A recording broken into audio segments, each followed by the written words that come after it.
ये जो एक सीन ही है ना, इसको देख के आप जरा ट्रॉमा में चले जाते हैं, because all those who have watched joker उनको पता है कि मैं किस सीन की बात कर रहा हूँ। इनकी हंसी और फिर वो जो फिजिकल अपीयरेंस थी ना, एक इंतहाई लीन आदमी जिसको एक पंच भी पड़ रहा है तो वो एक्चुअली ही इज हेल्पलेस। और बड़ा इन्होंने काम किया इस रोल को अपनाने के लिए, सारी फिजिकल ट्रांसफॉर्मेशन हुई, लेकिन वो जो हंसी थी, वो जो बड़ी ट्रेजिक हंसी थी, जो बड़ी आइकॉनिक जोकर की हंसी बन गई, जो कि उनका टिक था। मतलब वो वहाँ हंस रहे थे जहाँ हंसने की कोई ज़रूरत भी नहीं थी, but he couldn't help it.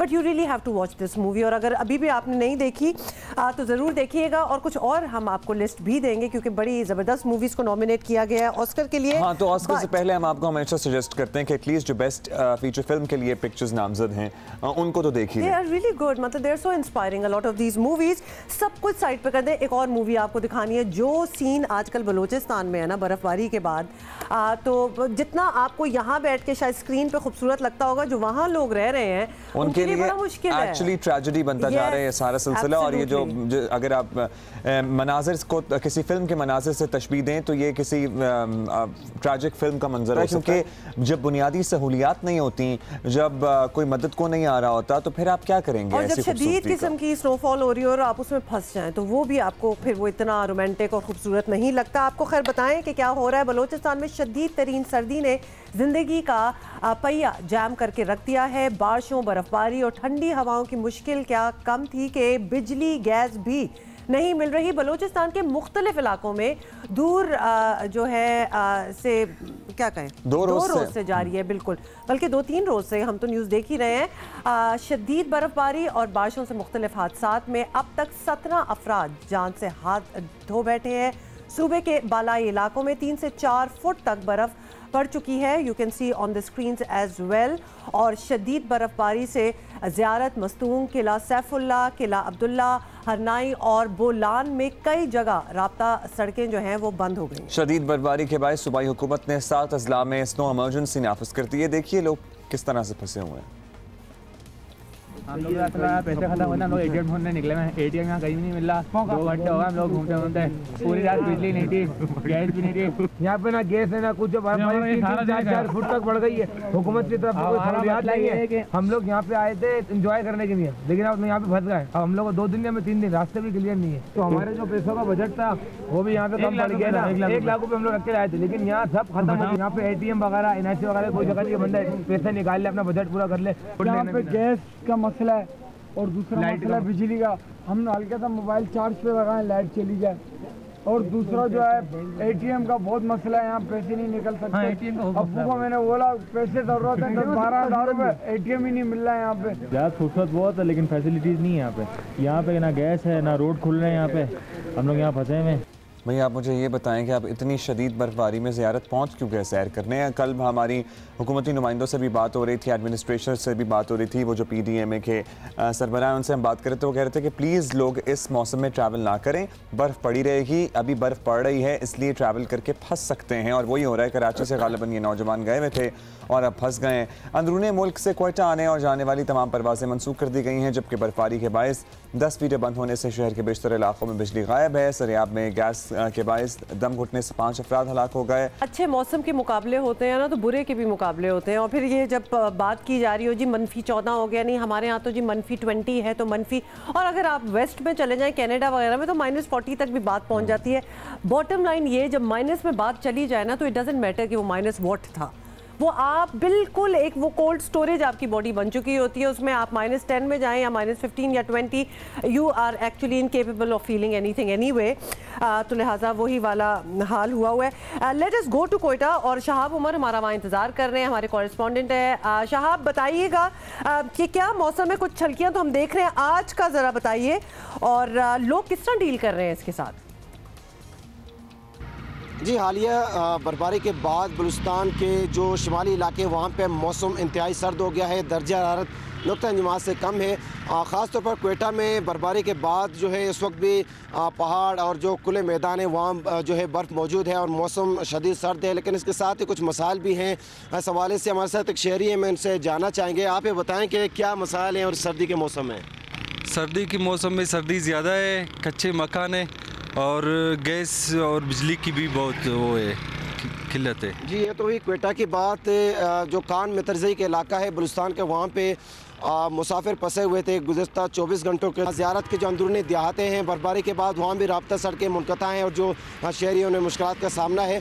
जो हालिया जो सीज़न था इसमें कुछ वाक़यात भी रूनुमा हुए जिनमें मकानात की छतें गिरने से तकरीबन 17 अफराद अब तक जो है जाँ बाक हो चुके हैं और 13 के करीब ज़ख्मी हुए हैं। ओवरऑल सूरत हाल यही है कि बर्फबारी के बाद सर्दी की शिद्दत में इजाफा हुआ है, लेकिन जो मुश्किलात हैं वो भी साथ साथ चल रहे हैं। जी, बहुत बहुत शुक्रिया शहाब। और वाकई दिस इज सो स्केरी। मतलब आप सुनते हैं छतें अगर आपके घर की गिर रही हैं और फिर इतनी बर्फ़ का यानी बोझ आ चुका है ऊपर, दिस इज़ बैड। और सबसे अफसोस की बात यह है कि कुछ देर और अरसा ये और बेसिक कम्युनिटीज़ का ना होना, बिजली का ना होना, गैस का तो ना ही पूछें आप क्या सूरत हाल है वहाँ पर, और पानी का जम जाना। तो ना पानी है, ना गैस है, ना बिजली है, तो आप क्या कर रहे होंगे ज़िंदगी? आप इमेजिन कर सकते हैं इन 3 बेसिक ज़रूरियात के बगैर। बलूचिस्तान हुकूमत के तर्जुमान लियाकत शहवानी हमारे साथ मौजूद हैं, उनसे बात करते हैं। लियाकत साहब, शुक्रिया आपका। लियाकत साहब, बलूचिस्तान भर में मौसम की शिद्दत बढ़ती हुई नज़र आ रही है। कोयटा गिरदोनवाह में जो सूरत हाल है वो तो बर्दाश्त के बाहर है आवाम के लिए। सूबे भर में मुख्तलिफ हादसात भी रिपोर्ट हो रहे हैं। आपके पास सबसे पहले तो बताइए कि नुकसानात से मुताल्लिक क्या इत्तलात हैं? 30 साल रिकॉर्ड टूट चुका है बर्फबारी और रेनफॉल का। अगर ये मेजर्स बलूचिस्तान गवर्नमेंट नहीं उठाता तो बड़े नुकसानात दरपेश आ सकते थे। अल्हम्दुलिल्लाह अब जितना हमारा रेस्क्यू ऑपरेशन है ऑलमोस्ट वो कंप्लीट हो चुका है। तमाम रोड जो है हमारे मेन शाहराहें वो ट्रैफिक के लिए खोल दी गई हैं। कोयटा एयरपोर्ट जो है रनवे उसको भी क्लियर कर दिया गया है।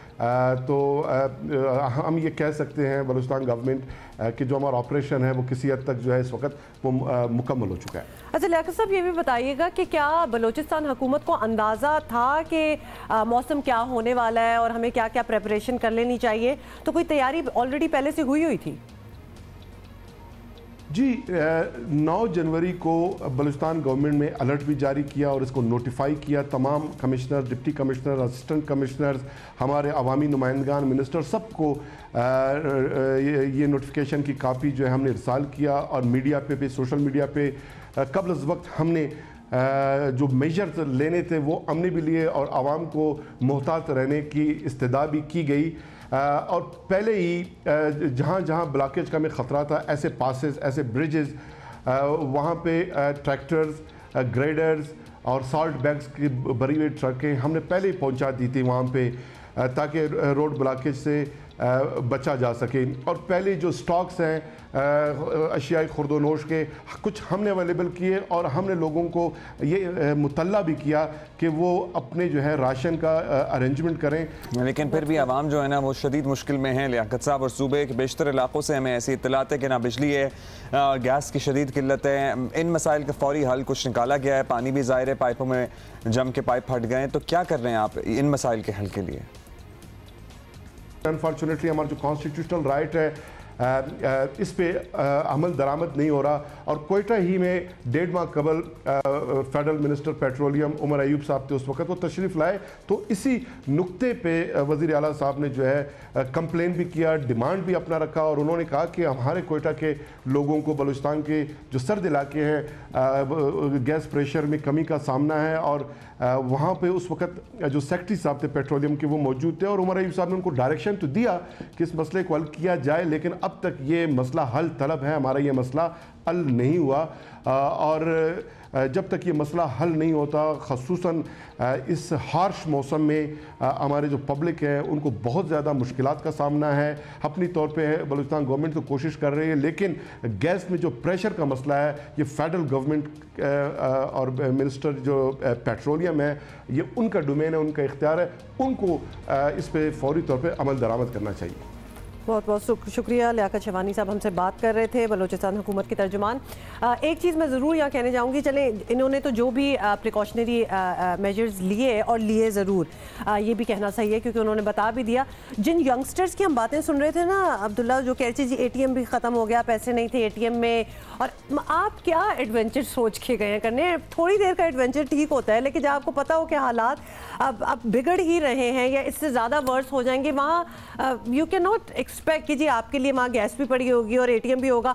येस, ये चीजें चलती रहनी चाहिए, लेकिन आप कहाँ रहते हैं, क्यों ऐसा सोच के और ये चीज़ और ये इलाके तो बिल्कुल में। इक्विप नहीं है। अगर आपको बर्फ़ देखने का शौक है, कराची से नज़दीक जाना है तो आप कोयटा में जाके ज़रा दिखाएं बर्फ़, लेकिन वो भी जब बर्फबारी का सिलसिला रुक जाए आप आगे ज़ियारत ना पहुँचे बराए मेहरबानी। जो लोग सोच रहे हैं एडवेंचर का, वो इतना ना आगे जाएँ कि आप फिर फंस के रह जाएँ।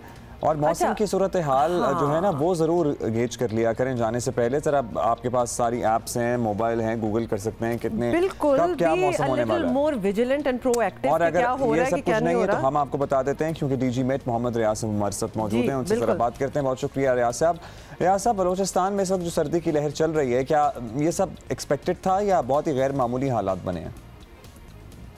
नहीं, बिल्कुल ये मुतवक्को था, और ये पाकिस्तान मेट्रोलॉजिकल डिपार्टमेंट इसके वार्निंग दे चुके थे, इन्फॉर्मेशन फोरकास्ट भी दे चुके थे 3-4 दिन पहले। ये मुख्तलिफ मुल्क के मुख्तलिफ जितने भी एरियाज़ है वहाँ के जो एडमिनिस्ट्रेटर्स है सबको ये इन्फॉर्मेशन प्रोवाइड किए गए थे। और बलूचिस्तान के पॉइंट ऑफ व्यू से भी ये कि वहाँ पे जो हैवी रेन और साथ साथ स्नोफॉल रहेगी, तो डेफिनेटली ये एक एक्सपेक्टेड था, और ये ऑलरेडी मेट डिपार्टमेंट कम्युनिकेट कर चुके थे कि किस तरीके से वेदर सिस्टम अप्रोच कर रहे हैं। अच्छा रियाज साहब, ये भी बताइएगा कि सूबाई हुकूमत इस सिलसिले में इमरजेंसी डिक्लेयर ऑब्वियसली कर तो चुकी है, लेकिन मौजूदा हालात देखते हुए आप हुकूमत के लिए क्या इकदाम तजवीज़ करेंगे, क्या सजेस्ट करेंगे कि ये कर लें या ये होने वाला है तो आप you should be prepared for that? नहीं, बिल्कुल गवर्नमेंट ने बड़ा एक्शन लिया, और जहाँ पे ज़रूरत है तो उसने काफ़ी एक्टिव एक्शन मतलब इम्प्लीमेंटेशन जो वार्निंग्स थे उसके ऊपर कर दिए हुए। इसके अलावा चूँकि वाटर रिसोर्स ये बहुत अच्छा बेनिफिशियल एक वेदर सिस्टम बड़ा स्ट्रॉन्ग था, जिसमें हेवी रेन एक्टिविटी भी थी, साथ साथ जो स्नोफॉल है, तो इस पॉइंट ऑफ व्यू से जो ख़ासकर स्मॉल डैम्स है वो बननी चाहिए, और ख़ासकर जो रेनी जिसमें पानी जो बारिश के पानी है वो डिपॉज़िट हो जाते हैं या इसकी और आगे इसकी यूज़ हो जाती है।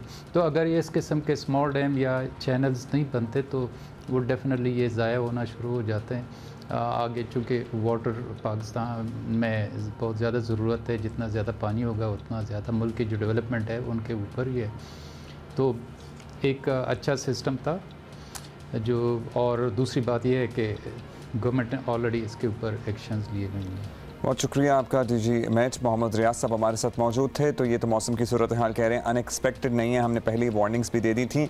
अच्छा, ये सारी मुश्किलात, ये सारी डिफ़िकल्टीज़ और ये सारी हमारी अपनी बनाई हुई हैं। पूरी दुनिया में मौसम की सख्ती आती है, लेकिन वो ज़ाहिर इक्विप्ड होते हैं, बेटर इक्विप्ड होते हैं, हम लोग उतने इक्विप्ड नहीं है, एडवांस्ड नहीं है। और कुछ दुनिया के जो मुल्क हैं वहाँ तो ये नॉर्मल है, मतलब ये लिटरली मौसम की सख्ती भी नहीं कहते। ऑफ कोर्स इससे ज़रा ज़्यादा हो जाए तो उनको सख्ती लगती होगी, लेकिन जो इस वक्त हो रहा है वो बड़ा नॉर्मल वो एक्सपेक्ट करते हैं। उसकी बड़ी फेस्टिविटीज़ होती हैं, एक्चुअली उसको एंजॉय करते हैं because they are equipped for it, they know this is going to happen. तो उनका लाइफस्टाइल जो है वो उसी तरह ही बना हुआ है। लेकिन हम जो है ना इसे दूर से एंजॉय करें तो बेहतर है। और दूर से एंजॉय करने के लिए वैसे तो हमारे our heart goes out to all those who are stuck, जो परेशान हैं बलोचिस्तान के मुख्तलिफ इलाकों में। लेकिन अगर आप कहीं और हैं, मैदानी इलाकों में, सिंध में, तो आप ये मनाजिर फिर टेलीविजन स्क्रीन पर देखें और देख के इन्हें कहें कि भाई वाह। बच्चों के सर कवर करने से मुझे याद आया है, जो छोटे बच्चे होते हैं 1-1.5 साल 2 साल, इनको क्या मसला होता है अगर माँ बाप टोपी पहना दें तो वो टोपी यूं उतार के फेंकते हैं। मेरे वाला तो छोटे बच्चे, यस आई नो, वो बस टिकने नहीं देते कोई चीज़, टोपी नहीं टिकने देते सर। तो फिर वो आप वो बांध दिया करें, वो नीचे से एक छोटी सी जो हुई होती है, रोना धोना और अजीब खींचा तानी शुरू हो जाती है, अजीब सी कोई सूरत हाल हो जाती है, वो जरा मसला हो जाता है। फिर बाहर आप कैसे लेके जाएं, बच्चे बीमार हो जाते हैं ऐसे में। प्लीज टोपी के बगैर तो नहीं बाहर लेके जाएं। ये मौसम पूरे पाकिस्तान में इस वक्त कहीं भी ऐसा मौसम नहीं है कि बच्चे का नंगा सर लेके आप बाहर ले जाएं, that's not on at all. और ये रूठने मनाने वाली सियासत वैसे पाकिस्तान में हमने पहले भी इससे कई मरतबा देखी है, और इस मरतबा तो लीस्ट एक्सपेक्टेड था। पाकिस्तान तहरीक इंसाफ की हुकूमत से लोगों को कुछ तब्दीलियों की जो थी, उसमें एक तब्दीली ये नहीं थी। अच्छा जी, बता दें पहले कि हम बात क्या कर रहे हैं। आपको बताएं कि MQM की हुकूमत से नाराज़गी और मनाने का सिलसिला फिर चल रहा है। MQM रहनुमा कह रहे हैं कि मसला अपनी पुरानी सियासी पोजीशन की बहाली नहीं, कराची की तरक्की है। PTI वफ्द और MQM के रहनुमाओं के दरमियान होने वाले मुज़ाकरात नाकाम नजर आते हैं। गुज़िश्ता रोज़ मुज़ाकरात के बाद खालिद मकबूल सिद्दीकी ने इस्तीफ़ा वापस ना लेने का ऐलान भी किया। कैबिनेट में बैठा रहना अब बेसूस सा महसूस होता है, तो वहाँ पे नहीं जाएंगे। उसकी बात हुई थी, तो बाकी हमारे जानिब से किए गए तमाम वादे जो हैं वो हमें याद हैं और उस पर हम अमल कर चुके हैं ऑलरेडी। अब बाकी चीज़ें ये हैं कि हम आपको खुशखबरियाँ उस वक्त सुना देंगे अब आइंदा, जब ये जो हमने वादे किए थे वो तकमील के मरहले से गुजरकर रोडों पर नज़र आने लगेंगे। आप खुद हमें आगे मुबारकबाद देंगे तो हमें लगेगा काम हो। पीटीआई रहनुमा असद उमर ने कहा कि हमारी ख्वाहिश है कि खालिद मकबूल काबीना का हिस्सा रहें, लेकिन वो अब भी अपने फैसले पर कायम हैं। असद उमर का कहना था कि बड़े मंसूबों पर जल्द काम शुरू हो जाएगा। कभी कभी इंसान का दिल करता है कि काबीना में नाम भी हो तो उसमें कोई हर्ज नहीं है, और 7 माह मैं भी गुजार के आया हूँ काबीना के बाहर, तो मैं इनकी इस जो ख्वाहिश है उसको समझ सकता हूँ। लेकिन ज़ाहिर है हमारी ख्वाहिश तो यही होगी कि खालिद भाई जो हैं वो शामिल रहें काबीना के अंदर, इसके ऊपर बातचीत होती रहेगी। और आपको ये भी बताएं कि गुज़िश्ता रोज़ वज़ीर आज़म ने ख़ुद भी खालिद मकबूल सिद्दीकी से रब्ता किया, उन्हें इस्लामाबाद आने की दावत भी दी। MQM के लिए हुकूमत से निकलना फिर वापस आना कभी मसला नहीं रहा। इस बार भी MQM अपनी तारीख दोहराती है या नहीं, यकीन से कुछ भी कहना मुश्किल है। हाँ, you know, as we have witnessed it so many times as well. अच्छा जी, अभी हम इस पे मौक़िफ़ लेंगे पाकिस्तान पीपल्स पार्टी का भी। MQM का कहना है कि पीपल्स पार्टी की ऑफर से इस सारे मामले का कोई ताल्लुक नहीं है, लेकिन MQM के भी हमने मौक़िफ़ लेना है। MQM के रहनुमा रुकन सिंध असेंबली ख्वाजा इज़हारुल हसन हमारे साथ मौजूद है। ख्वाजा साहब शुक्रिया आपका। ख्वाजा साहब बताइएगा, मिल चुका है वफ़द वफाकी हुकूमत का आप लोगों से, तहफ़्फ़ुज़ात दूर नहीं हुए, क्या है मामला जिसकी वजह से डेडलॉक है अभी तक? हमने 2 बुनियादी वजूहात की बिना पे हुकूमत ज्वाइन की। एक तो ये कि हम जमहूरियत का इस्तेकाम चाहते थे, और दूसरा जो बुनियादी तौर पे हमारे मसाइल हैं शहरी सिंध के ख़ास तौर पे, उसमें पीपल्स पार्टी से हम 12 साल के बाद 11 साल के तवील हुक्मरानी बदतरीन बदइंतज़ामी के साथ हम मायूस होकर PTI के साथ शामिल हुए। ये इस्तीफ़ा ज़ाहिर कन्वीनियर खालिद मकबूल सिद्दीकी भाई ने दिया है। ज़ाहिर बहैसियत पार्टी हेड के उन पे एक दबाव भी था और बहुत से सवालात भी। तो हम समझते हैं कि हमारी इस नाराज़गी को प्राइम मिनिस्टर साहब एड्रेस करें, लेकिन हुकूमत से अलहदा होने का कोई फ़ैसला ताहाल हमने नहीं किया। इज़हारुल साहब ये भी बताइएगा कि इस वक्त अगर देखा जाए तो कराची के लोगों की नज़रें इस बात पर हैं कि कराची के लिए क्या कोई कुछ करता है या नहीं। MQM इस वक्त ऐसी पोजीशन में नज़र आ रही है कि वो वफाकी हुकूमत और सिंध हुकूमत दोनों से कराची के लिए कुछ करवा ले। आपकी नज़र में शहर की बेहतरी वफाकी हुकूमत के लिए करना ज़्यादा मुमकिन होगा या सिंध हुकूमत के लिए करना? देखिए, वसाइल तो सिंध हुकूमत के पास हैं। यकीनन जो 840 अरब रुपए वफाक सिंध हुकूमत को भी तो देता है, 340 अरब रुपए कराची शहर भी सिंध हुकूमत को देता है। तो फेडरेशन का ये फ़र्ज़ नहीं है कि वो अपने सूबाई हुकूमतों से इस पर जवाब तलबी करे। क्या ये चारों सूबाई हुकूमतें 18वीं तरमीम के बाद क्या फेडरेशन का हिस्सा नहीं रही? क्या ये फेडरेशन को जवाब दे नहीं है? तो मेरा ख्याल है कि वफाकी हुकूमत को ज़रूर इस पे काम करना चाहिए और सूबाई हुकूमतों से जवाब तलब करना चाहिए। और जहाँ तक मसला है सूबाई हुकूमतों का, तो 11 साल बाद हमने पीपल्स पार्टी की वजारतों की ऑफ़र में क्या उन्हें पेश किया? हमने यही पेश किया कि सिंध के बल्दियाती निज़ाम को ताकतवर बनाएं, हम आपके साथ चलने तैयार हैं। हमें वजारतें नहीं चाहिए, हमें कराची तक कश्मोर सिंध की गलियाँ साफ़ चाहिए, पीने का साफ़ पानी चाहिए, सेहत के मसाइल का हल चाहिए, और ये जो सेवरेज से उबलते हुए कराची तक लाड़काना जो गटर हैं, इनका हमें सद्देबाब करना है, इसका हल चाहिए। और ट्रांसपोर्ट का निज़ाम भी ख्वाजा साहब, वो भी बड़ी इंपॉर्टेंट बात है जिसको नहीं भूलना चाहिए, ना आपको ना उनको। बहुत शुक्रिया आपका। ख्वाजा इज़हारुल हसन हमारे साथ मौजूद थे। पीपल्स पार्टी के रहनुमा वज़ीर इत्तलात सिंध सईद गनी साहब हमारे साथ मौजूद हैं, उनसे बात करते हैं। सईद गनी साहब शुक्रिया। सईद गनी साहब, MQM पाकिस्तान वफाकी हुकूमत से अलहदगी के रास्ते पर आ चुकी है, अगर वो तहरीक इंसाफ से नाता तोड़ लेते हैं तो क्या पाकिस्तान पीपल्स पार्टी की शमूलियत की दावत अब भी मौजूद है? क्योंकि वो तो कहते हैं कि मायूस होके पीपल्स पार्टी से फिर PTI की तरफ गए थे। जहाँ तक सूबाई हुकूमत में शमूलियत की बात है, बिलावल साहब ने जब ये बात की थी, जो वजारत देने की बात थी वो सेकेंडरी थी, लेकिन इत्तफाक से वो ज़्यादा हाईलाइट हो गई। लेकिन बिलावल साहब ने जो मुतालबा किया था MQM से, या जो दरख्वास्त की थी कि वफाकी हुकूमत को वो छोड़ें, उसका बुनियादी सबब ये था कि इस नाअहल और नालायक हुक्मरानों की वजह से पूरे मुल्क में एक बहुत बुरी हालत है। मईशत हमारी बर्बाद हो रही है, लोगों की ज़िंदगी अजीरन हो गई है, महंगाई आसमान को छू रही है, दवाएं महंगी हैं, पेट्रोल महंगा है, डीज़ल महंगा है, हर चीज़ महंगी हो गई है। और इस हुकूमत को कोई रास्ता नहीं सूझ रहा है। लिहाजा MQM और दीगर इत्तेहादी इस हुकूमत को छोड़ें ताकि इस हुकूमत से लोगों की जान छूटे। और उसके बदले में उन्होंने कहा कि अगर MQM चाहे तो हम उनको सूबाई हुकूमत में काबीना में शामिल कर सकते हैं।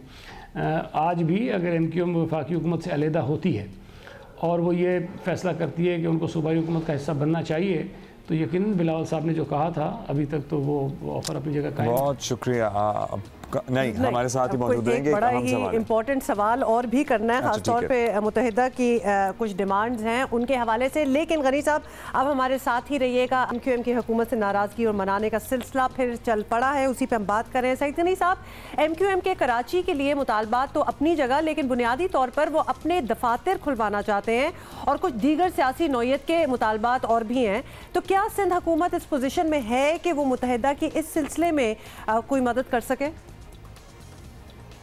देखिए, मुझे नहीं पता कि MQM के ये मुतालबात वफाकी हुकूमत के साथ किस हद तक संजीदा थे। तकरीबन 1.5 बरस होने को आया है। अगर ये चीज़ें वफाकी हुकूमत नहीं कर पाई तो मैं नहीं समझता कि फिर MQM का कोई सबब बनता है हुकूमत में रहने का। लेकिन बज़ाहिर जो चीज़ें नज़र आती हैं वो यही हैं कि जी कराची के लिए तरक्याती पैकेज आना चाहिए, मसाइल हल होने चाहिए और बेशुमार उन्होंने बातें की हैं वो होनी चाहिए। तो जहाँ तक सूबाई हुकूमत की बात है, अगर वफाकी हुकूमत कोई काम नहीं कर रही है तो सूबाई हुकूमत के आने के बाद भी अगर वो काम नहीं होता तो MQM का नुकसान तो कोई नहीं हो रहा। लेकिन मैं समझता हूँ कि जितनी शायद हेल्प वफाकी हुकूमत की इन मामलात में MQM की कर सकती है, शायद उतनी मदद जो है वो सूबाई हुकूमत भी कर सकती है। तो ये फ़ैसला MQM ने करना है कि इस वो काम जो अभी तक वफाकी हुकूमत नहीं कर सकी है, उस काम की वजह से उनके साथ जुड़े रहना है, जिसकी पादाश में इस मुल्क के करोड़ों लोग एक मुसीबत में मुब्तला हैं, ज़िंदगी लोगों की अजीरन हो रही है, या फिर ये कि लोगों के जो मसाइल हैं उसको ज़्यादा मद्देनज़र रखें, लोगों के जो इशूज़ हैं उसको ज़्यादा मद्देनज़र रखें और इस नालायक नाइल हुक्मरानों से लोगों की जान छुड़ाएँ। चलें जी, शुक्रिया आपका गनी साहब, आपने अपना मौक़िफ़ पेश किया। लेकिन MQM मुसर है इस बात पे कि जो सारा मामला है नाराज़ होने का और वफाकी काबीना से निकलने का, इसका पीपल्स पार्टी की ऑफर से कोई ताल्लुक नहीं है। And of course we will find out in the very near future as well कि किसका किससे ताल्लुक है, सब कुछ सामने आ ही जाता है। वेलकम बैक जी। कराची वाले आपको पता है ना ज़रा परेशान रहते हैं, अपनी जो उनकी ज़िंदगी के हालात हैं उसकी वजह से पानी आता नहीं है, कचरा उठता नहीं है, सड़कें टूटी फूटी हैं और सबसे बढ़कर ये कि ट्रांसपोर्ट का निज़ाम सिरे से मौजूद नहीं है। बदतरीन ट्रैफिक जाम्स और ट्रैफिक में फंसे रहना इस शहर के अहम मसाइल में से एक है। मतलब बहुत और मसाइल हैं। तो शहर से कचरा उठाओ, पानी दो, सड़कें बनाओ, ट्रांसपोर्ट लाओ। कराची के नाम पर सियासत करने वालों से शहरी सियासी बयान नहीं, काम मांग रहे हैं। और शहर के सबसे बड़े मसले की बात की जाए तो भी कम से कम 3-4 बड़े मसले जो हैं उनको गिनवाना ज़रूरी हो जाता है, क्योंकि एक बड़ा कोई नहीं है, बहुत से बड़े मसले हैं और इनमें ट्रांसपोर्ट का मसला सरे फहरिस्त है। 2 करोड़ से ज़ायद आबादी के शहर में ट्रांसपोर्ट का कोई निज़ाम ही मौजूद नहीं। वफाकी हुकूमत को ग्रीन लाइन बस मंसूबा मुकम्मल करना था, मगर 1.5 साल में इस पर कितना काम हुआ है वो हर कराची वाला बखूबी जानता है। जो हाल ट्रांसपोर्ट का है वो ही सड़कों का है। शहर में एक नस्ल जवान हो गई है जिसने अपने इलाकों में कभी सड़कें बनती नहीं देखी। कराची का कचरा एक ऐसा मौजू है जिस पर आलमी मीडिया ने भी रिपोर्ट शाया कर दी है, मगर ना वफाकी हुकूमत जागती है और ना सूबाई। रह गया पानी, तो शहर के कई इलाके ऐसे भी हैं जहां लोग दिन का आगाज़ ही पानी की तलाश से करते हैं और K4 मंसूबा भी PTI के वादों में शामिल था, लेकिन इस पर भी कोई पेशरफ्त नहीं। और वो डीसैलिनेशन प्लांट की भी बात होती थी कि समंदर के पानी को मीठा पानी बनाएंगे। 2018 के इंतखाबात में शहर कायद से सबसे बड़ा मैंडेट तहरीक इंसाफ को मिला है। MQM इसकी इत्तेहादी बनी, मगर फिर भी शहर का हाल सबके सामने है। इसी पे हम बात करते हैं। ब्यूरो चीफ जियो न्यूज़ कराची हमारे साथ मौजूद हैं, फ़हीम सिद्दीकी साहब। फ़हीम साहब, बहुत शुक्रिया आपने वक्त दिया। फ़हीम साहब, इससे पहले हम बात कर रहे थे सईद गनी से भी और उनसे भी पूछ रहे थे, ये MQM को वाकई कराची के मसाइल इतनी ज़ोर से अचानक से याद आए हैं जिस पे वो बार बार कह रहे हैं कि पीपल्स पार्टी की ऑफिस से इसका कोई ताल्लुक नहीं है, या MQM के अपने सियासी मकासद भी हैं जिनको वो हासिल करना चाहते हैं, या उनकी सियासी डिमांड्स भी हैं इस सारे मामले में? कुछ देखिए, मामला कराची के मसाइल का नहीं है, MQM की बका का है। मैं बहुत क्लियर हूँ इसके ऊपर कि जो भी चीज़ें इस वक्त शुरू हुई हैं MQM की जानिब से, इस वक्त जो भी कराची के मसाइल को लेकर इस वक्त सियासत की जा रही है, ये मसाइल आज के नहीं हैं, ये मसाइल इलेक्शन से पहले भी थे और इलेक्शन के बाद जब MKM जो है PTI के इत्तेहाद का हिस्सा बनी उसके बाद भी थे और अभी तक मौजूद हैं। लेकिन असल मसला जो है वो ये है कि MKM को आइंदा बल्दियाती इलेक्शन में अपनी बका नजर नहीं आ रही है। MKM ये चाहती है कि किसी भी तरह से उसे अवाम में जाने का मौका मिलना चाहिए और वो इसी सूरत में मुमकिन है कि जब उनको उनके दफातर खोलने की इजाज़त मिल जाए। MKM को के खिलाफ जो सितंबर 2013 में ऑपरेशन शुरू हुआ था उसके बाद से आज तक जो है उन्हें अपने दफातर खोलने की इजाज़त नहीं मिली है। यूनिट ऑफिस और सेक्टर ऑफिस की मैं बात कर रहा हूँ, दफातर ने आज तक खोलने की इजाज़त नहीं मिली है और बल्दियाती इलेक्शन सर पर है और बल्दियाती इलेक्शन के हवाले से MKM ये समझती है कि अगर उन्हें यूनिट ऑफिस सेक्टर ऑफिस खोलने का मौका नहीं मिलता तो इस शहर में बल्दियाती इंतखाबात में भी जो है उन्हें कोई चांस नहीं है कि वो कोई विन कर सकेंगे। इस वक्त उनका मुतालबा यही है और वो ये समझते हैं कि उन्हें फौरी तौर पर उनके ऑफिस खोलने की इजाज़त दी जाए और यही उनकी बका का मसला भी है। उन्होंने बेसिकली ये जो भी थ्रेट किया है ये वफाकी हुकूमत को थ्रेट नहीं किया, उन्होंने हल्कों को थ्रेट किया है जो जिनके लिए वो समझते हैं कि उन्हें इजाज़त वहाँ से नहीं मिल रही है। अच्छा फ़हीम जी, फ़हीम और भी बड़े सवाल हैं, जिस तरह हम इससे पहले सईद गनी साहब से भी हम बात कर रहे थे, उनका भी कुछ मौक़िफ़ था, लेकिन सबसे पहले तो MQM का थ्रेट करने की वो किसी पोजीशन में है कि नहीं है, क्योंकि उनका ये कहना कि वो सियासी दफातर भी खुलवाना चाहते हैं, मतलब मकासद काफ़ी हैं उनके, और फिर अगर वफाकी हुकूमत के साथ ना हो तो सूबाई हुकूमत के साथ हो जाए। इनफैक्ट सईद गनी ने तो अभी हमारे शो पे ये भी कहा कि जो वफाक कर सकता है वो हम भी कर सकते हैं। It's almost like an offer, या फिर जो वफाक नहीं कर सकता वो सिंध हुकूमत भी नहीं कर सकते, तो MQM के पास चॉइसेस क्या हैं? और बिलावल की ऑफर तो वैलिड है, तो क्या सोच रहे हैं आप, क्या कहेंगे? देखिए, जो हुकूमत कर सकती है वो यकीनन वो नहीं कर सकती जो वफाकी हुकूमत कर सकती है। मसला यही है कि अगर इस वक्त MQM जो है वो वफाक के साथ अपना इत्तेहाद ख़त्म करती है तो वहाँ पे अख्तर मेंगल साहब से भी जिस तरह से इशूज़ चल रहे हैं और सिंध में GD भी जिस तरह से इस वक्त अपनी नाराज़गी का इजहार कर रही है, तो वफाकी हुकूमत को बहुत ज़्यादा मसाइल का सामना करना पड़ सकता है। तो पीपल्स पार्टी भी अपना सियासी गेम खेल रही है और वो MQM को मुसलसल ऑफर्स भी कर रही है। बिलावल भुट्टो ने ऑफर की, उसके बाद मुस्तकिल पीपल्स पार्टी के वज़रा जो है उस ऑफर को दोहरा भी रहे हैं, लेकिन MQM को पीपल्स पार्टी से कुछ नहीं मिलेगा। कल आपने देखा होगा खालिद मकबूल ने बहुत वाज़ेह अल्फाज में कहा कि हम माजी में कई बार डसे जा चुके हैं पीपल्स पार्टी से, तो MQM भी ये समझती है कि उसे जो कुछ भी मिलेगा वो पाक से ही मिलेगा। इसीलिए उन्होंने अभी तक खालिद मकबूल सिद्दीकी ने काबीना से लिपि का ऐलान जरूर किया, लेकिन अभी तक उन्होंने अपना इस्तीफा वजीर आजम को नहीं भिजवाया है। फरूक नसीम बज़ाहिर कहने को तो MQM ये कह रही है कि वो MQM की जानिब से वजीर नहीं लिए गए, लेकिन वो अभी भी जो है वो काबीना का हिस्सा है। तो MQM समझती है कि जो कुछ भी मिलना है वफाक से मिलना है। अच्छा, क्विकली फ़हीम ये बताइए, इनकी जो सियासी डिमांड्स हैं, इनके जो दफातर खोलने के मुतालबात हैं और ये सारी जो चीज़ें, इस पर कोई पेशरफ्त हो सकती है? Is that even possible current scenario में? नहीं, देखिए इसके ऊपर MQM बहुत मायूस हुई है कल की मुलाकात से। कल जब MQM से असद उमर मिलने आए हैं, वो वफाकी वजीर ज़रूर हैं, लेकिन उनके साथ जो कोऑर्डिनेशन कमेटी थी उसका कोई शख्स और दूसरा नहीं था, ना जहांगीर तरीन थे ना परवेज खटक थे। तो MQM ने ये एतराज़ भी किया और अपने शिकवे का भी इजहार किया कि वफाकी वजीर असद उमर अकेले आ गए और वो अपने साथ जिन लोगों को लेके आए उनका तो ताल्लुक ही कराची से, वो भी MPs थे जो उनके साथ आए हैं, कोई वफाक का नुमाइंदा नहीं था। तो MQM को भी ये समझ रही है कि फिलहाल उन्हें उस तरह से लिफ्ट नहीं कराई जा रही जिस तरह से वो चाहते हैं। मुमकिन तौर पर यही है कि अब वजीर आजम इमरान खान ने जिस तरह से खालिद मकबूल सिद्दीकी साहब को इस्लामाबाद बुलाया है, वो उनसे मुलाकात करेंगे, तो वहाँ हो सकता है कि कुछ चीज़ें जो है वो तय पा जाएं और MQM पुराने तनख्वाह पे काम शुरू कर दे।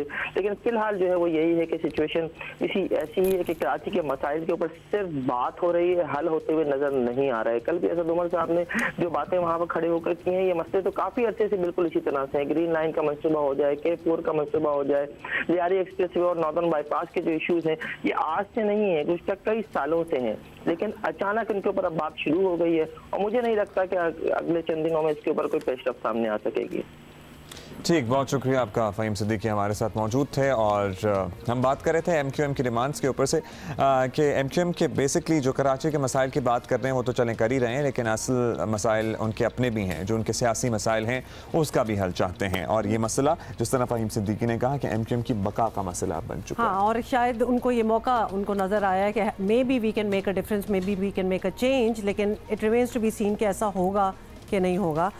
अच्छा जी, बहुत से मौक़िफ़ हमने आपको सुना दिए हैं। We are going to change pace now और एंड द टॉपिक टू, और एक वादा हम आपको सुबह से करें जब से हमने शो स्टार्ट हुआ है कि आज कुछ ऐसी आपको शायद टिप्स या लाइफ हैक्स मिल जाएं जिससे आप अपनी ज़िंदगी जो है ज़रा हेल्थियर एंड लॉन्गर दोनों बना सकें। वरना अब्दुल्ला अक्सर लोग दुआ करते हैं लंबी ज़िंदगी की और ये नहीं सोचते कि वो ज़िंदगी होगी क्या, तो लिहाजा हेल्थ स्पैन बेहतर होना बहुत ज़रूरी है rather than life span. At the same time हम इसके बारे में तो हाउ टू स्टे हेल्दी तो बात करेंगे, लेकिन हाउ टू लुक बेटर इसके बारे में भी बात करेंगे। Very important. और जाहिर है अच्छा दिखना किसको नहीं पसंद है, और इसके लिए हम ये कोशिश करते हैं कि नॉन सर्जिकल ट्रीटमेंट्स जो हैं और या फिर आर्टिफिशियल जो मैन मेड क्रिएशंस हैं उनसे कम से कम इस्तेफादा किया जाए, लेकिन फिर भी अगर ज़रूरत पड़े तो जाहिर है वो करना ही पड़ता है। लेकिन एट द सेम टाइम आप नेचुरली खुद को हेल्दी रख के हाउ टू स्टे यंगर, बड़ा ही इंपॉर्टेंट मौजू है जी। और इस पर बात करने के लिए हमारे साथ मौजूद हैं, इनको हम क्या कहेंगे, सेलिब्रेटेड एक्टर तो ये हैं ही, और साथ very well known doctor as well, doctor Fahad Mirza. Thank you so much for coming here doctor Fahad. No Huma, thank you for having me, thank you for having me, it's lovely being here. अच्छा, ये बड़ी debate जिस पे आप काफ़ी बात करते भी हैं, हमने रिसेंटली आपको सुना भी है कि किस तरह पॉसिबल है कि आप अपनी, obviously we all hope for a long life, we are wishing that on people we love as well, लेकिन भूल जाते हैं कि वो सेहत वाली ज़िंदगी हो तो बेहतर है, जिसमें आप ज़रा यंगर हो, ज़रा मोर एक्टिव हो। कोई ऐसा नुस्खा, कोई टोटका, कोई साइंस ने इतनी तरक्की कर ली है कि we can have a healthier life even as आपकी जो भी हो, लेकिन आप यंग रहें? यानी कि आप 60 के हो तो 40 महसूस करते हो, ये चाहते हैं, ये हमारी विश लिस्ट है। तो देखिए बात सुने, साइंस ने ये कोई सिल्वर बुलेट नहीं होती, आपने एक चीज़ करी और सारे मसले हल हो गए। बट बाय एंड लार्ज इस वक्त ये जो टाइम है ये अनप्रेसिडेंटेड है ह्यूमन हिस्ट्री में, बिकॉज नोन और रिकॉर्डेड हिस्ट्री में जो अभी लाइफ स्पैन्स हैं वो कभी भी नहीं थे। जनरली आज से 300 साल पहले, 200 साल पहले जो लाइफ स्पैन हुआ करते थे वो होते थे 45 to 55, right? Now the lifespans are up to 80, 90. People are even touching 100. और ये सिर्फ वो बात नहीं है कि लोग ज़्यादा देर जिंदा रह रहे हैं। अगर आप बाहर के मुल्क में जाएं तो आप देखेंगे कि 75, 80 ईयर लोग भी माउंटेन क्लाइंबिंग कर रहे हैं। तो जो आप बात कर रहे हैं कि जब 60 की और 40 का फील करें तो वो लोग तो कर रहे हैं। हम लोग एज ए सोसाइटी शायद नहीं कर रहे, बिकॉज हमारी सोसाइटी के अंदर हमें सिखाया जाता है कि अब तो खैर अल्लाह का शुक्र है कि लोग चेंज हो रहे हैं, बट हमें सिखाया जाता था कि बस आफ्टर 40 तो बस अब कब्र में जाने का टाइम आ गया है, तो बस अब रिटायरमेंट का टाइम है, तो बस अब दीन में लग जाओ और सब छोड़ दो। राइट, टर्मिनोलॉजी भी वो चेंज होना स्टार्ट हो जाती है, एज इफ आपने अपनी ज़िंदगी जी ली है और अब आप आखिरत का सोचो, जो कि बुराई नहीं है, उसमें आखिरत का तो एक होना चाहिए। नहीं तो मैं एक तो हदीस ऐसी है कि आखिरत के लिए ऐसे करो जैसे कल मर जाओगे, और दुनिया के लिए ऐसे करो कि 100 साल जिंदा रहोगे। तो ये तो रसूलुल्लाह ने खुद कह दिया है कि इस दुनिया में हो तो इस दुनिया का भी करो, वहाँ के लिए भी करो। हज़रत ईसा ने भी ये कहा था, give to Caesar what is Caesar's due. अच्छा फहद, आपसे हम जरूर ये पूछना चाहते हैं, देयर इज अ डिफरेंस, जो कि हम शायद थोड़े से लेट हैं in trying to catch up with it. There is a life span and there is a health span. Yes. So outwardly तो हमने देखा बहुत सी चीज़ें हो रही हैं अपने आप को खूबसूरत रखने के लिए, अपने आप को यंग रखने के लिए, जिसमें कोई बुराई नहीं है, बाय द वे ज़रूर करें जिसने जो करना है, लेकिन the inside is a different matter all together. Inside तो बहुत ही ज़रूरी है, बिकॉज बाहर आप लग सकते हैं, आप 60 के होंगे, आप 50 के 40 के लग रहे होंगे, लेकिन अगर अंदर से आपकी फंक्शनिंग ठीक नहीं है तो आप में वो एनर्जी नहीं होगी जो आपको कैरी फॉरवर्ड करेगी। तो हम इन हालात में फात कैसे फंक्शनिंग ठीक है, जहाँ हमारी पोल्यूशन बेइंतहा है, पीने का साफ पानी नहीं है, गुर्बत है और दीगर मसाइल हैं। मतलब मसाइल तो मसाइल हैं, but you have to live, right? जिंदा भी तो रहना है, थोड़ी कि मसाइल से बैठ जाएंगे। सो सबसे इंपॉर्टेंट चीज़, दो चीज़ें अगर आपने एक हेल्दी लाइफ गुजारनी है, एक तो आपने एक्सरसाइज करनी है, ठीक है, और दूसरा आपने सही खाना है, because you are what you eat. I can tell you, ये चावल, रोटी, रिफाइंड शुगर्स, कार्बोहाइड्रेट, स्टार्च, ये जो सारी चीज़ें हैं ना, ये सिर्फ 3000 साल पहले हमारी हिस्ट्री में इंसान की डाइट में आई हैं। उससे पहले नहीं होता था। इंसान वाज़न्ट मेंट फॉर दिस। इंसान वाज मेंट कि जब भूख लग रही है तो शेर जो भी जानवर है उसको हंट किया, उसका मीट खाया और कभी कभार वेजिटेबल खाया, एंड दैट्स हम फंक्शन करते थे। ये जो आज से 3000 साल पहले फार्मिंग शुरू हुई है, उसके बाद ये खाने आए जैसे भी डायबिटीज़, साइलेंट इन्फ्लेमेशन, बिकॉज ये जो खाना खाते हैं उससे फ्री रेडिकल्स बनते हैं। फ्री रेडिकल्स एजिंग को एक्सेलरेट करते हैं, ऑर्गन डिटीरिएशन को एक्सेलरेट करते हैं, और आप तो कितने 50, 60, 70 साल जिंदा है, तो हर रोज़ सोचो कि कितना क्यूमुलेटिव डैमेज हो रहा है over the period of days. और by the way can I just mention इधर फहद के हम कॉन्शियस भी नहीं है, हम इस बारे में अगर तो सोच रहा हूँ ना इंसान कि उसको हमेशा याद हो, जिस तरह कैन आई जस्ट से कि हम अपनी शक्ल के बारे में और हमारा ऑरा क्या होता है उसके बारे में हम ज़्यादा कॉन्शियस होते हैं, but actually what we are putting inside us उसके बारे में वी आर नॉट। फहद से हमने एक दो और भी सवाल पूछने हैं, कुछ इस किस्म की थ्योरीज भी आ रही हैं जो हम सवाल पूछेंगे and then he can tell us कि जैसे कि blood transfusion from the young अगर आप करें तो क्या एजिंग स्लो होती है, एक बात ये थी। दूसरा ये कि एजिंग को कुछ यूरिन निकाल के एजिंग को एज ए डिजीज ट्रीट किया जा सकता है और क्योर किया जा सकता है नहीं, but we'll ask you in just a bit. Fahad सोचेंगे इस बारे में। अच्छा जी, अभी मैं I am just trying to take in the question के क्या साइंस चल रही है। I actually read it somewhere. चलो बेबीज बुला लो, let's start the blood transfusion. Let's do it. अब हम थोड़ा सा आपसे वक्फा लेंगे और हम एक और खबर की तरफ जाना चाहते हैं जो कि हमारी टॉप स्टोरी भी है और उसके बाद we also have a guest. Lahore high court ने साबिक सदर जनरल रिटायर्ड परवेज मुशर्रफ को सजाए मौत का फैसला सुनाने वाली खुसूसी अदालत की तश्कील गैर आइनी करार दे दी है। तो पहले तो आपको पता है कि इसके बारे में बहुत बड़ी बात हो रही थी, अब ट्रायल ही थोड़ा सा ऑफ हो रहा है। जस्टिस मज़ाहिर अकबर नकवी की सरबराही में 3 रुकनी बेंच ने खुसूसी अदालत की तश्कील के खिलाफ दरख्वास्त पर समाअत की और हाई कोर्ट ने खुसूसी अदालत की तश्कील और आर्टिकल 6 में की जाने वाली तरमीम कल अदम करार दे दी। खुसूसी अदालत की 3 रुकनी बेंच ने 17 दिसंबर 2019 को परवेज मुशर्रफ को संगीन गद्दारी केस में सजाए मौत सुनाई थी और बेंच के 2 अरकान ने फैसले की हिमायत जबकि 1 रुकन ने इसकी मुखालफत करते हुए परवेज मुशर्रफ को बरी कर दिया था। इसी पर जरा बात करते हैं, माहिर कानून आरिफ चौधरी साहब ने हमें ज्वाइन किया है। शुक्रिया जॉय साहब, आपने वक्त दिया। जॉय साहब, संगीन गद्दारी केस में मुशर्रफ के खिलाफ खुसूसी अदालत सुप्रीम कोर्ट के हुक्म से बनाई गई, अब हाई कोर्ट ने खुसूसी अदालत के क़याम को ही गैर आइनी करार दे दिया, आगे आर्टिकल 6 में तरमीम को भी। आपका मौक़िफ़ क्या है सारे मामले पे? How is this unfolding? सब कुछ जायज़ है, जो हो रहा है आपके सामने सूरत हाल है। चूँकि बुनियादी तौर पर ये जो सज़ा सुनाई गई थी इसके ख़िलाफ़ अपील जो है वो सुप्रीम कोर्ट में हो सकती थी, लेकिन अपील करने के लिए परवेज़ मुशर्रफ साहब को ख़ुद आना पड़ता, वो ख़ुद आते, पर्सनली पेश होते, सरेंडर करते, फिर वो अपील फ़ाइल कर सकते थे। लेकिन उसका एक और रास्ता निकाला गया कि इसकी जो कॉन्स्टिट्यूशनैलिटी है उसको चैलेंज कर दिया जाए, कॉन्स्टिट्यूशनल वे निकाला जाए। और वो ये है कि चूँकि ये एप्लीकेशन जो थी ये पेंडिंग थी, एक लिहाज से ये बात दुरुस्त भी है कि चूँकि जो कोर्ट को सबसे पहले जिसके पास ट्रायल कोर्ट के पास ये मामला था उसे सबसे पहले इसका फ़ैसला करना था। ये जो एप्लीकेशन थी ख़ास तौर पर रिट्रोस्पेक्टिविटी के हवाले से कि आर्टिकल 6 जो है उस वक्त इसमें ये चीज़ शामिल नहीं थी, मुअत्तल करने वाली बात, उस वक्त एब्रोगेशन थी, होल्ड इन अबेंस वाली बात नहीं थी। तो इसे क्या रिट्रोस्पेक्टिवली ट्राई किया जा सकता है एज ऑफेंस, चूँकि ये 2000 वाक़या जो है 2007 का है और जो इसमें ये तरमीम आई है और जो ऑफेंस बनाया गया ऐड किया गया है वो 2010 में किया गया है। तो इसको उन्होंने पहले यानी इस सवाल को और तश्कील जो थी इसकी अदालत की वो बुनियादी तौर पर वो कहते हैं कि जी गवर्नमेंट जो है वो चूँकि वफाकी हुकूमत के बारे में बाद में जो इम्पैक्ट्स वाले केस में जजमेंट आई तो वो उसमें ये आया कि जी वफाकी हुकूमत से मुराद ये उस काबीना है, फेडरल कैबिनेट है और फेडरल कैबिनेट की मंजूरी के बाद ये सब कुछ हो सकता था।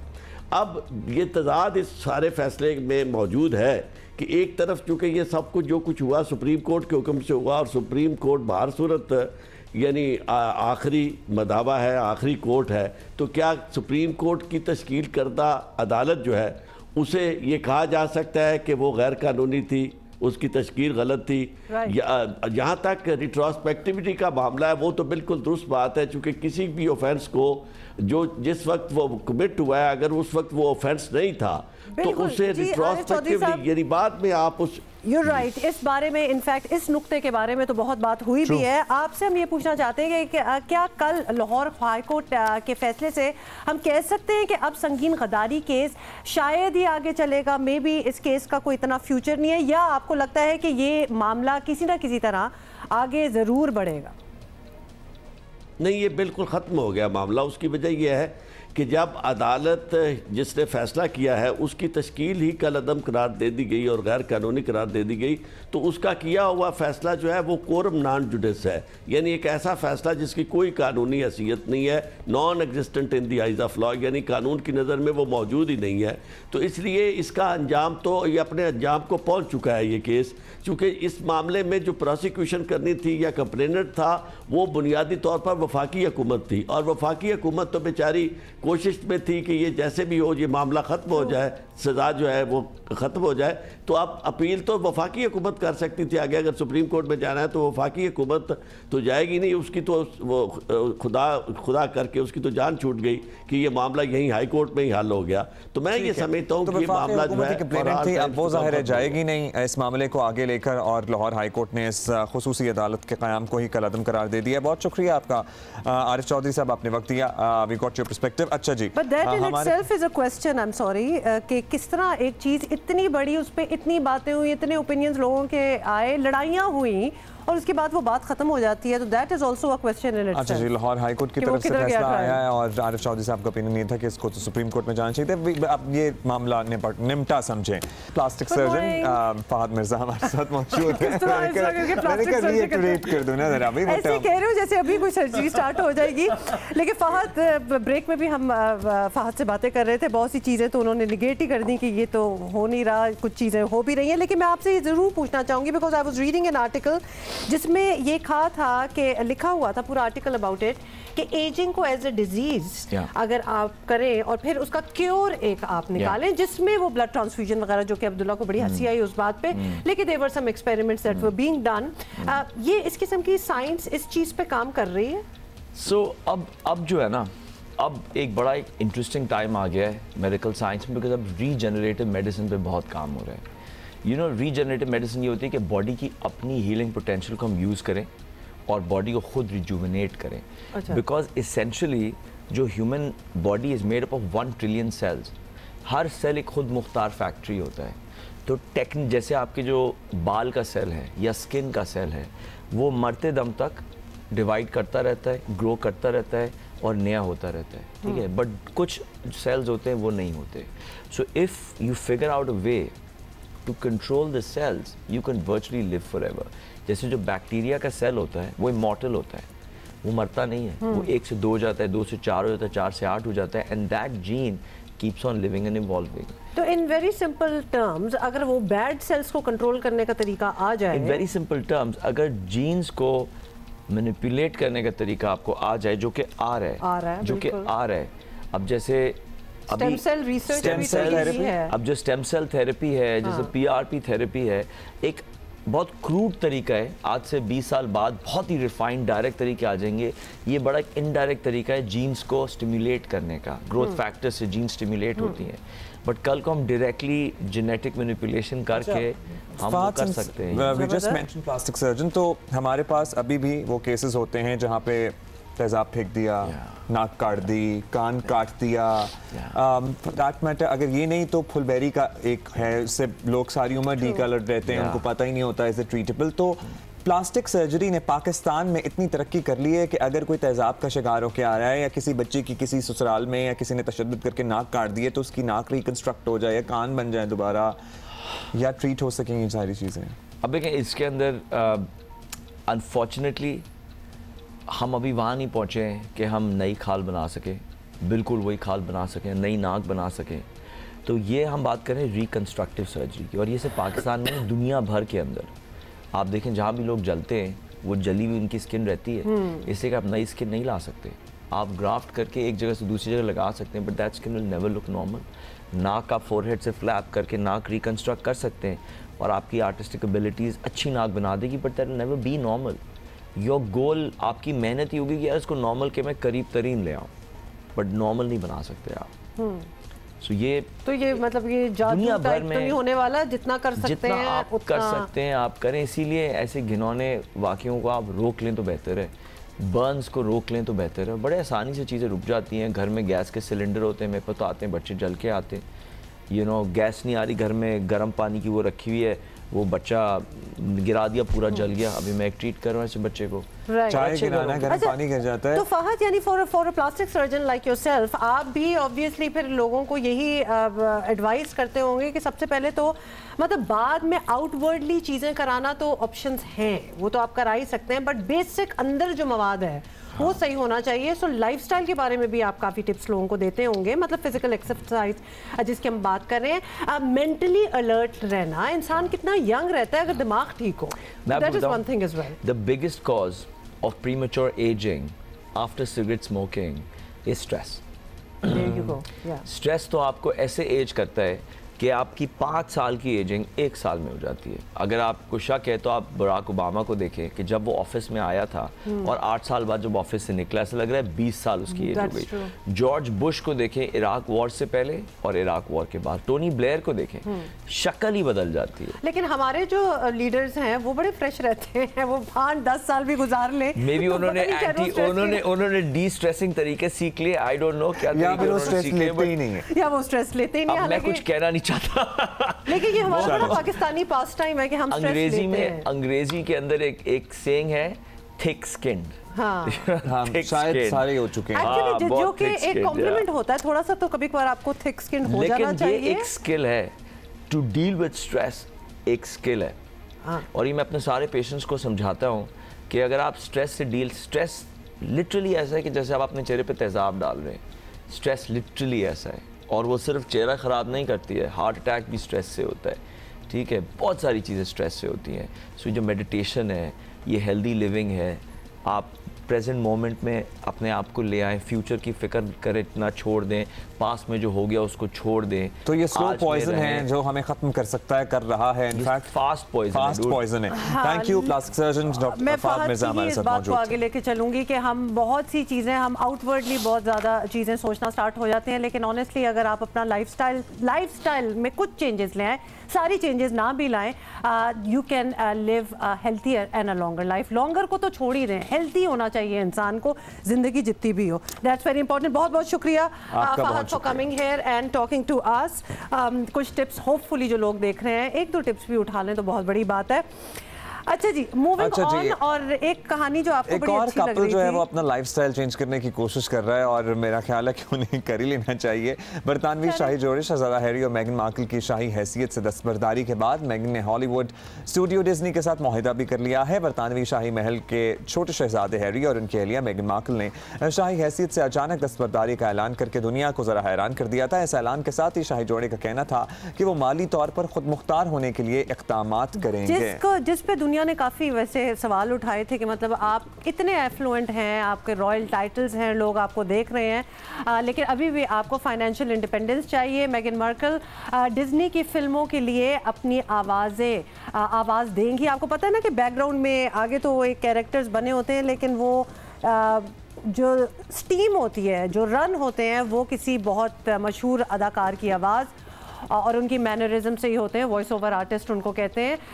It is actually more than voice over artist. आपको पता है कि उनकी शक्लें भी, उस जो कैरेक्टर वो बना रहे होते हैं, वो उसमें बेस करते हैं जो अदाकार वॉइस ओवर कर रहा होता है। सो मेगन will be seen in that as well. और ये मामला क्या है, इसके बारे में भी हम आपको बताएं कि apparently history is repeating itself. Prince Harry के शाही ओहदों से दस्तबरदारी के एक तरफा फैसले ने शाही खानदान को हिला कर रख दिया है।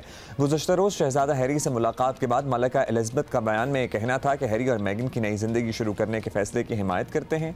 हमारी ख्वाहिश है कि हैरी शाही खानदान के फ़ाल मेंबर रहें, लेकिन हैरी और मेगन ने वाज़ेह किया कि वो अवामी फ़ंड्स पर इन्हिसार नहीं चाहते। बयान के मुताबिक तय पाया है कि अबूरी मुद्दत के दौरान हैरी और अहलिया कनाडा और बरतानिया में वक्त गुजारेंगे, जिसके बाद हतमी फैसला होगा। मीडिया रिपोर्ट्स के मुताबिक मेगन मार्कल ने चैरिटी के लिए इमदाद के बदले डिज्नी के साथ वॉइस ओवर की डील कर ली है और शहजादा हैरी किसी हद तक अपनी वालिदा लेडी डायना के नक्शे कदम पर चल रहे हैं, लोग कह रहे हैं। बिल्कुल, और किसी हद तक के क्या, मैं कहती हूँ कि किसी ने भी अभी इतना फॉलो नहीं किया जितना इन्होंने हैरी ने किया, और लगता भी था, हमेशा से इनकी बातों से भी लगता था।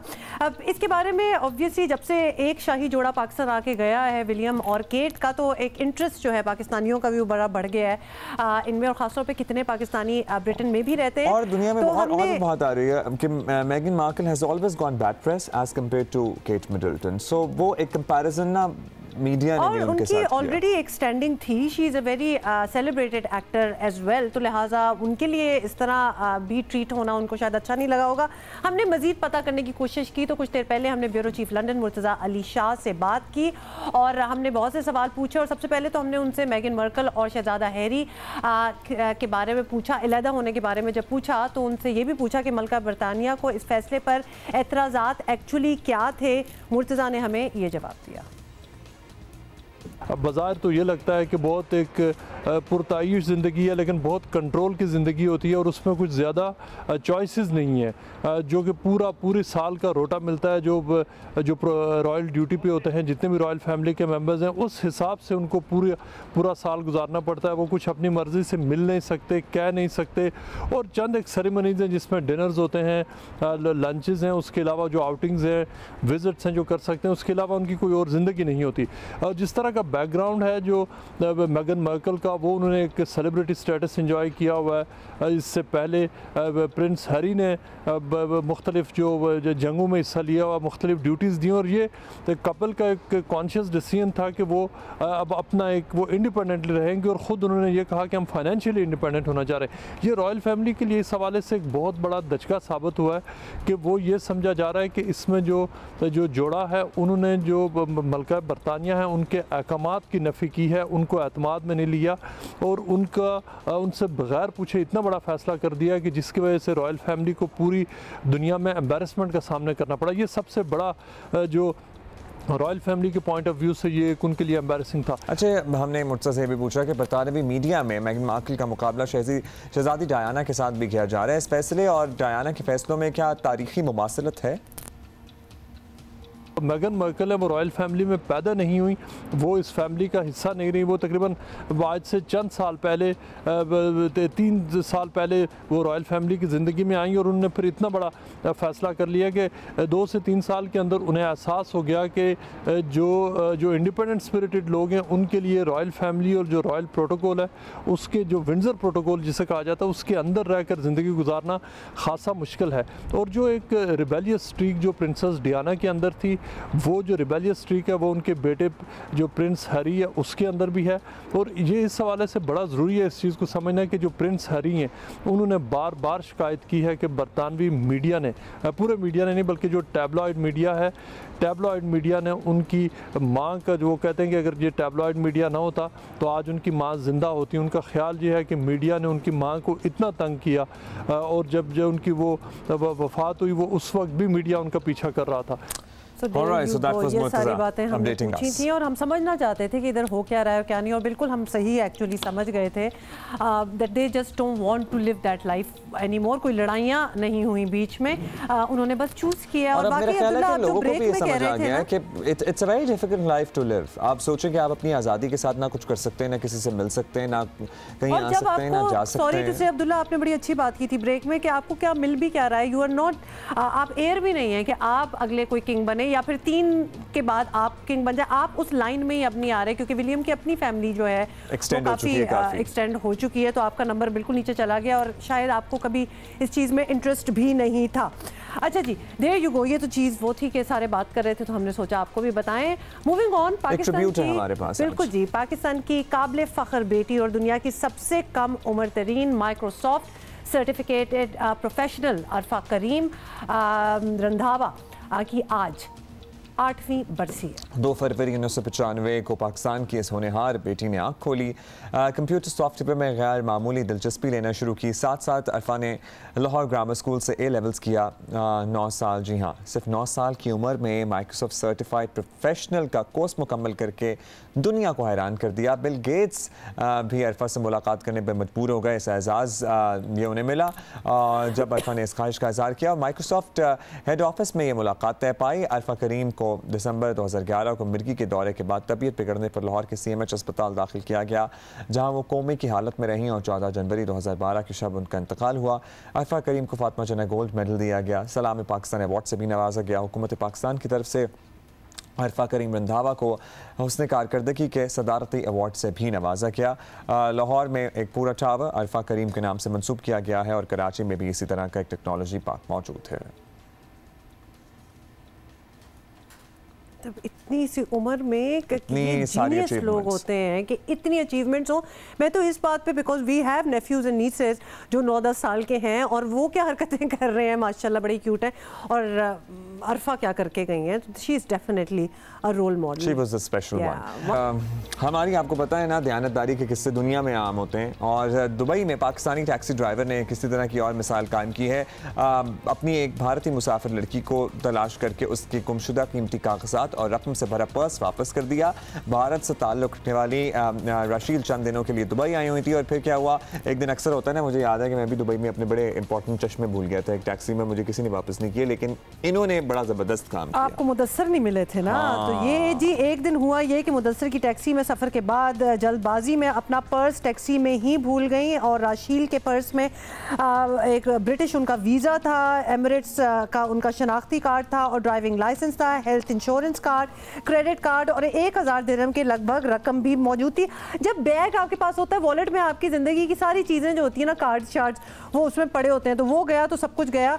मुदस्सर ने बड़ी मुश्किल से उसके कागजात के ज़रिए उसका पता निकाला और उसका पर्स उसे वापस किया और राशील के वालिद ने बाय द वे उसे इनाम के तौर पे 600 दिरहम दिए। नहीं, उसने वापस कर दिए, वो एक्सेप्ट नहीं किए उसने। एग्जैक्टली, आगे मैं बात बता ही रही थी, फिर उन्होंने मुदस्सर ने क्या कहा सुनते। चलो छोड़ो भाई, मुदस्सर को सुनो।